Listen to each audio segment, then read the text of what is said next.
하나님의 은혜와 평강이 오늘도 조화름 가운데 가득하길 바랍니다. 프란체스코라는 유명한 성자가 있지 않습니까? 이분에게 어떤 사람이 이런 질문을 했습니다. 선생님이야말로 그리스도의 영광을 나타내시는 분입니다. 어떻게 하길래 선생님을 만나는 사람마다 그렇게 삶이 변화가 되고 그렇게 바뀔 수가 있습니까? 그 비결이, 그 능력이 무엇입니까? 라고 물었습니다.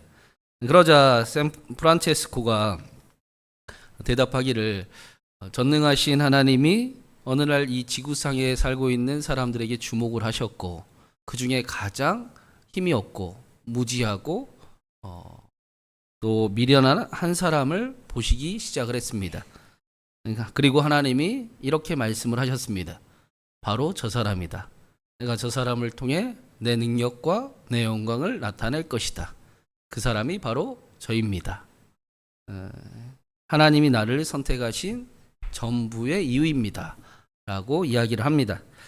하나님께서 이스라엘을 택하신 이유도 이와 같았습니다. 세상에서 가장 약한 나라, 가장 작은 나라를 택하여 하나님의 영광을 나타내기로 하셨습니다. 우리를 택하신 이유도 이와 같습니다. 우리가 잘나고 우리가 똑똑하고 우리가 다른 사람보다 더 나은 이유가 있어서 우리를 택하신 것이 아니라 하나님의 영광을 나타내시려고 우리를 택하셨습니다. 맞습니까? 아닌가요? 실망입니까? 하나님께서 우리의 삶을 도우시고 우리에게 하나님을 알게 하시고 우리가 하나님을 간증하는 사람, 우리를 통해 하나님이 영광을 나타내는 그런 삶을 살아가게 하시려고 우리를 택하셨습니다. 우리가 하나님의 증인이 되게 하시려고 우리를 택하신 것입니다. 그래서 하나님을 만난 사람들은 모두 다 똑같이 모든 것이 하나님의 은혜입니다. 우리가 찬양했듯이 그렇게 동일한 고백을 드립니다. 우리가 날마다 아멘에서 보고 있는 느헤미야 역시 모든 것이 하나님의 은혜다라고 고백하는 사람이었어요. 자신에게 이루어진 모든 일이 하나님의 선한 손으로 도우신 일입니다 라고 고백했습니다. 느헤미야는 기도하는 사람이 틀림없었습니다. 기도만 할 뿐이 아니라 하나님의 그 간증과 역사를 경험하고 자랑하기도 하는 사람이었습니다. 우리가 기도하지 않으면 하나님의 선한 손을 절대로 경험할 수가 없습니다. 경험해도 모릅니다. 그런데 기도해도 모르는 사람들도 꽤 많습니다. 지금 우리가 사는 이 시대가 딱 그렇습니다. 우리는 하나님이 아무리 응답을 해주시고 은혜를 베풀어 주셔도 자랑하기를 이제 즐겨하지 않습니다. 내가 말을 해서 창피를 당할까봐, 부끄러움을 당할까봐 자랑하기를 멈춘 것도 있습니다. 과학적으로, 이성적으로, 합리적으로 모든 사람이 이해를 할 만해야 그만한 일만 자랑하겠다라고 마음을 먹기도 합니다. 제가 너무 속마음을 이야기를 하나요? 하나님보다 사람이 먼저가 되어버린 모습이 많습니다.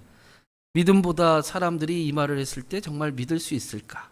나를 이상한 사람으로 쳐다보진 않을까라는 염려를 합니다. 그러나 기도의 사람 느헤미야에게는 하나님의 간증이 있었습니다. 자신의 일을 하나님의 선한 손이 도우셨습니다. 왕의 허락도 하나님의 응답이었고 술관원이 된 것도 하나님의 응답이었고 예루살렘의 귀환한 일도 하나님의 응답이었습니다. 모든 것이 하나님의 은혜였습니다. 그래서 그 은혜가 너무 놀랍고 크고 아름다워서 하나님을 위해서 자신도 살고 싶습니다. 하나님을 위해 하나님을 높이는 삶을 살아가기를 꿈꿉니다. 이게 예수님을 만나고 하나님을 사랑한 사람들의 고백입니다. 이 사실을 오늘 말씀은 우리에게 알려주고 있습니다. 우리가 간증하는 삶을 살아가기 위해서 앞서서 우리에게 행해져야, 우리에게 정리되어야 할 것은 모든 것이 하나님의 은혜로부터 온 일이다 라는 사실을 인정하는 것입니다. 다시 우리의 삶의 모든 것이 하나님의 은혜입니다 라는 것을 인정하는 일이 우리의 삶에 간증이 넘치게 하는 일로 나타나는 것입니다. 그 일을 위해 오늘부터 우리는 교회와 청지기에 대해서 공부를 할 것입니다. 우리 19절 말씀 한번 같이 읽어보겠습니다. 19절입니다. 너희 몸은 너희가 하나님께로부터 받은 바 너희 가운데 계신 성령의 전인 줄을 알지 못하느냐. 너희는 너희 자신의 것이 아니라. 청지기라는 것은 세상 사람들은 청지기를 단순한 관리인이라고 생각을 하지만 성경은 하나님께서 맡기신 것을 하나님의 것이라고 여기고 그 일을 충성스럽게 행하는 자, 하나님의 뜻을 위해 살아가는 자를 청지기라고 말합니다. 그래서 오늘 말씀의 사도 바울은 우리의 몸이 하나님의 것이다 라고 말씀을 하고 있습니다. 우리의 몸이 성령의 전입니다. 우리의 몸은 우리의 것 같은데 여러분, 우리 몸이 누구 건가요? 내 건가요? 하나님 건가요? 내 것 같은데 성경은 아니, 하나님의 것이다 라고 말씀합니다. 하나님께서 우리에게 성령의 전이, 하나님의 거룩하신 영이 거하는 거룩한 성전이 되게 하셨습니다. 레위기에서도 하나님께서 땅은 하나님의 것이다 라고 강조하면서 말씀을 하십니다. 왜 그러는가? 우리는 우리의 것이라고 착각하고 살 때가 많기 때문입니다. 그렇게 하고 싶습니다. 이스라엘도 마찬가지입니다. 자신들의 수고와 자신들의 노력을 통해 일군 일들이 자신들의 것이라고 생각하고 싶습니다. 아니, 자신의 것이 되면 좋겠습니다. 그런데 아닙니다. 농사를 짓는 일은 하늘과 땅이 짓고 농부는 거둘 뿐이다 라고 농부들은 이야기를 합니다. 그래서 농부는 농사를 짓고 반드시 하늘에 감사를 합니다. 특히 이스라엘은 더했습니다. 이른비가 만약에 내리지 않으면 건기에 말라버린 땅에 곡식조차, 씨앗조차 뿌릴 수가 없습니다. 농사를 시작할 수도 없습니다. 더욱이 물이 귀한 곳이었기 때문에 비가 충분히 내리지 않거나 해가 비치지 않으면 곡식이 자랄 수도 없습니다. 겨울을 지나고 늦은 비가 내리지 않으면 그것은 재앙과 같습니다.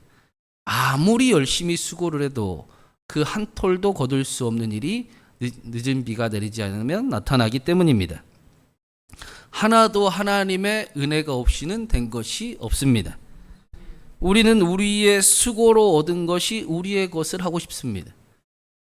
우리의 것이라고 주장하고 싶지만 우리의 것은 하나도 없습니다. 하나님의 것입니다. 하나님이 주신 것입니다. 땅은 하나님의 것입니다. 우리는 수없이 주장하고 싶고 그것이 내 것이라고 이야기하고 싶고 그렇게 살아가기를 원하지만 성경은 분명하게 아니, 땅은 하나님의 것이다 라고 말씀하십니다. 그리스도인에게 땅은 하나님의 것이어야만 합니다. 오늘 말씀에 바울은 우리의 몸도 하나님의 것이라고 말씀합니다. 그래도 우리 몸은 내 거여야 되는 거 아닌가요? 다 하나님의 것이어도 내 몸은 내 것이어야 될 것 같은데 아니요, 하나님의 것입니다. 허물과 죄악으로 죽을 수밖에 없었던 우리를 그리스도께서 다시 살리셨습니다. 거룩한 성전이 되게 하셨습니다. 가장 하찮고 천한 것 같은 인간의 욕심을 고귀하고 존귀한 성전이 되게 하셨습니다. 청지기는 이 사실을 잘 알고 하나님께서 맡기신 것을 잘 관리하는 사람입니다. 하나님의 것이기 때문에 더 소중히 지키는 것이 사람입니다. 내 것을 내 것이라고 주장하지 아니하고 하나님의 것이라고 말하는 사람입니다. 맞습니까? 그래서 예수님께서 하나님 나라의 비유를 하실 때 주인이 자신의 것을 맡기고 먼 나라로 떠난 그 종들의 이야기로 비유를 말씀하셨습니다.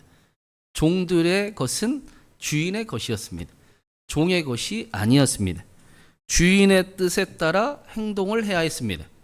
그리고 주인은 그 청지기가 얼마나 많이 남겼느냐가 중요한 것이 아니라 얼마나 충성스럽게 그 일을 행했는가, 그 삶을 살아가고 있었는가가 주인에게는 훨씬 더 중요했습니다. 20절 말씀에도 우리 20절도 한번 읽어보겠습니다. 값으로 산 것이 되었으니 그런즉 너희 몸으로 하나님께 영광을 돌리라. 우리 몸이 예수님의 값으로 산 것이 되었으니 그런즉 우리는 우리 몸으로 하나님의 영광을 돌리는 삶을 살아가야 합니다.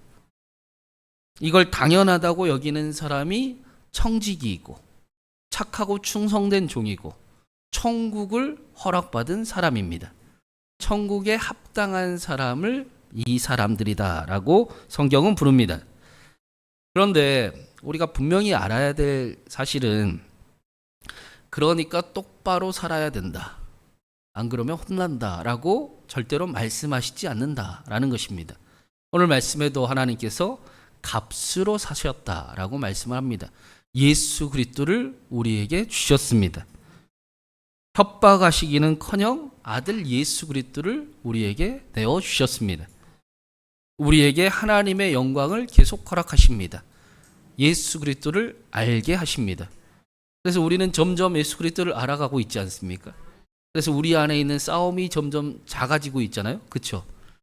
예전에는 그 심각한 전쟁이 있었는데 지금은 그래도 예수님을 더 사랑하는 마음이 있어서 살짝 싸우죠. 하나님 이렇게까지 해야 되나요? 내가? 라고 할 수는 있지만 우리는 아니요 그래도 하나님이 맞습니다. 내가 정답을 아는 인생이 되었습니다. 하늘의 비밀을 내가 알고 있습니다. 라는 고백을 우리는 하나님께 드립니다. 우리가 하나님의 비밀을 알아 하나님을 사랑하는 사람이 되게 하십니다. 기필코 무슨 방법을 통해서든 모든 일을 합력하여 하나님을 사랑하는 자가 되게 하십니다. 우리가 그 돌아온 탕자 이야기를 잘 알고 있지 않습니까? 우리는 흔히 돌아온 탕자가 둘째 아들을 잃어버렸다가 돌아온 이야기로 흔히 잘 알고 있습니다. 그런데 사실은 둘째 아들만 잃어버린 건 아니었죠.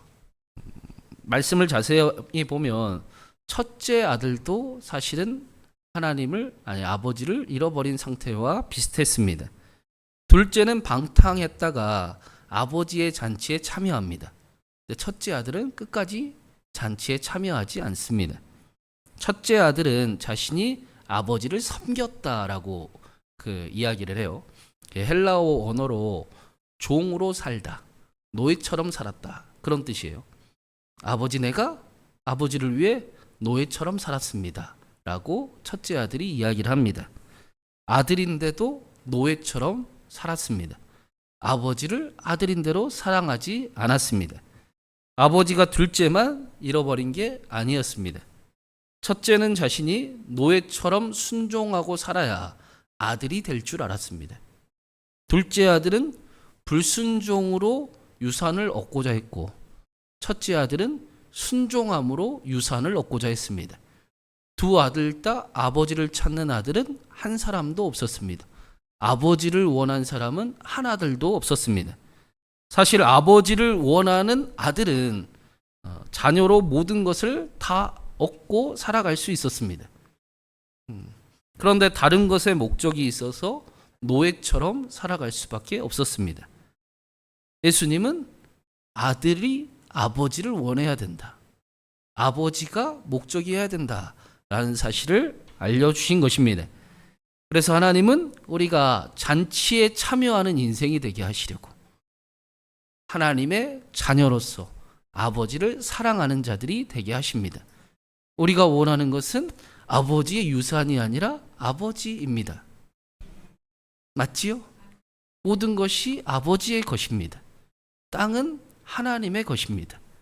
내 것도 아버지의 것입니다. 다시 처음부터 돌아가야 될 표정을 하고 있는데 충격적일 수 있지만 우리가 회복해야 될 신앙입니다. 땅은 하나님의 것입니다. 땅은 하나님의 것이어야 합니다. 하나님께서 그 비밀을 알려주시고 우리에게 잔치에 참여하는 자, 하나님을 사랑하는 사람들이 되게 하십니다. 기필코 그 일을 하나님은 이루실 것입니다. 하나님은 원하는 사람을 모든 것이 합력하여 선을 이루어 아들처럼 잔치에 참여하게 하실 것입니다. 그리고 우리가 잘 알듯이 초대교회는 떡을 떼어 서로 교제하는 공동체였습니다. 하나님의 사랑을 알게 된 초대교회는 떡을 떼기를 즐겨했고 서로 사랑하기를 즐겨하는 모습을 우리가 잘 알고 있습니다. 서로 섬기고 서로 낮아지고 또 자기의 것이라고 주장하지 않고 또 무엇이 소중한지를 알아서 서로 지키는 공동체, 기도하는 공동체, 하나 되는 공동체가 초대교회였습니다. 초대교회는 떡과 잔을 떼며 서로 교제를 나눌 때 예수님의 마지막 밤을 항상 기억했을 겁니다. 그래서 밥 먹고 친교하고 사랑만 한 게 아닙니다. 예수님이 하셨던 것처럼 했던 겁니다. 그리스도께서 그렇게 하셨으니 자신들도 그렇게 했던 것입니다. 예수님이 중요했기 때문입니다. 그게 서로 사랑하고 서로를 축복하고 떡을 나누고 자신의 것이라고 주장하지 아니하고 서로 아껴주는, 서로 사랑하는, 서로 지키고 기도하는 모습이 되었던 것입니다. 우리가 원하는 것은 예수님입니다. 예수님이 하셨으니까 그렇게 하는 것입니다. 우리가 살아가는 이유도 예수님입니다. 예수님이 그렇게 살아가셨으니까 그렇게 살아가는 겁니다. 그 일을 청직이라고 이야기를 하고 또 천국을 합당한 자, 천국을 선물로 받은 자, 영생을 받은 사람이다 라고 성경은 표현합니다. 사랑하는 여러분, 우리가 창조절을 우리가 특별히 보내고 있습니다. 아름다운 자연 속에 날씨도 이제 제법 시원해진 것 같아요. 바람도 아름답습니다. 아름다운 자연 속에 하나님을 느끼는 시간이 되기를 바랍니다. 더 나아가 하나님께서 맡기신 이 창조 세계를 잘 지키는, 잘 관리하는 저와 여러분 되기를 바랍니다. 우리 교회가 불편하게 삽시다가 그렇게 멋있는 고백이 되면 얼마나 좋을까요? 당신이 행복해지고 내가 조금 불편해도 좋습니다. 그런 멋진 말들을 하는 사람이 가득하면 얼마나 좋겠습니까? 그렇죠? 당신의 얼굴이 환하니 내 마음이 기쁩니다. 당신을 위해서라면 내가 섬길 수 있습니다. 내가 예수님처럼 살아가고 싶습니다. 그런 멋짐을 뽐내는 그런 교회가 되면 얼마나 좋겠습니까? 그렇지요? 사랑하는 여러분, 우리 신광교회가 점점 복되지고 있음을 믿습니다. 예수님이 하셨으니까 그렇게 사는 겁니다. 다른 이유가 없습니다. 그게 청지기이고 또 그리스도인의 삶입니다. 그러한 저와 여러분을 통해 하나님께서 하나님의 아름다운 일들을 이루시고 우리 자녀들에게, 우리의 사랑하는 사람들에게 소중한 삶을 선물할 수 있고 또 우리를 통해 우리가 조금 불편할 수 있어도 불편을 감당할 수 있는 힘이 있어 많은 사람들에게 덕이 되고 또 은혜가 되는 귀한 저와 여러분의 삶이 되기를, 또 신광교회가 되길 주님의 이름으로 축원합니다.